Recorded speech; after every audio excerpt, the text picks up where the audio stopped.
In this video, we're going to practice the distributive property. And now, we have our first example.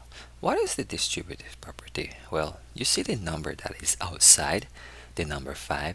You need to multiply that number to the numbers that are in parentheses. So, in other words, take 5 and multiply it to 4x and negative 9. Now, 5 times 4x will give you 20x. Now, 5 times negative 9 will give you a negative answer, because when you multiply a positive times a negative, you get a negative. So 5 times negative 9 is negative 45. So 20x minus 45 is your answer. Here we have another example. We're going to multiply 12 to 6 and 12 to negative half x. So we can do this separately. Let's multiply 12 times 6. So 6 times 2 is 12. 6 times 1 is 6, plus the 1 that we carried, that will be 7. So we have 72. Now let's multiply 12 to negative half x. So because we're multiplying, we can simply just cross simplify. So 2 can go into 12, 6, and that 2 will cancel. 2, 1. And now we can multiply 6 times negative 1. That will give you negative 6x. Now you can simply rewrite your answers as 72 minus 6x. This is your final answer. Let's distribute 2 to 3x, 2 to positive 2y, and 2 to z, negative z. So the first one, 2 times 3 is 6, but we have a variable of x, so that is 6x.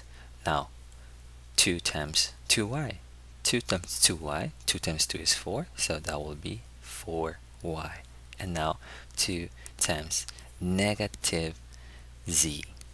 Now positive times a negative will give you a negative, so that will be negative 2z. Now we can simply go ahead and we can write our answers. The first one, 6x, positive 4y, and negative 2z. This is your final answer.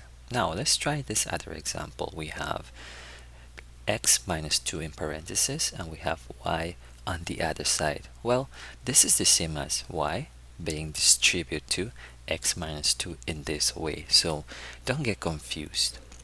Now we can distribute the y to x and negative 2. The first one, y times x, that will be xy, and the y distributed to negative 2 will be negative 2y. So this is your final answer. Here we have another example. We have 1/4 distributed to 16x minus 2y and positive 4z. Pay close attention, because as you see, 4 is basically dividing all these numbers. So we're going to divide 4 to 16x, 4 to negative 12y, and 4 to 4z. Yes, basically, if you distribute 1/4, basically, if you multiply 1 times 16, 1 times negative 12y, 1 times 4z, the numerator 1 will basically give you the same value. So now you need to divide. So let's divide the first one.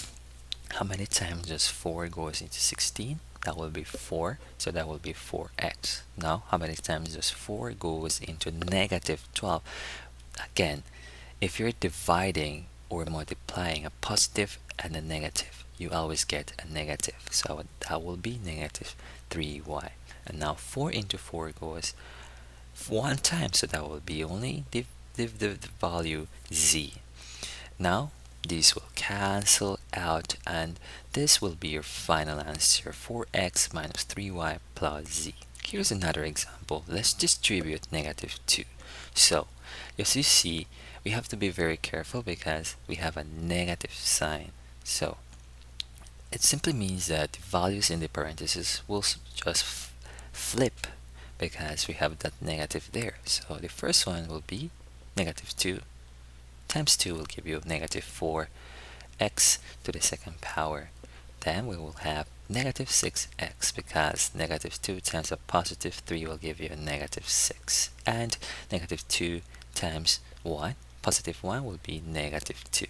So this is your final value. This is the distributive property. Thank you for watching. I'll see you in the next video.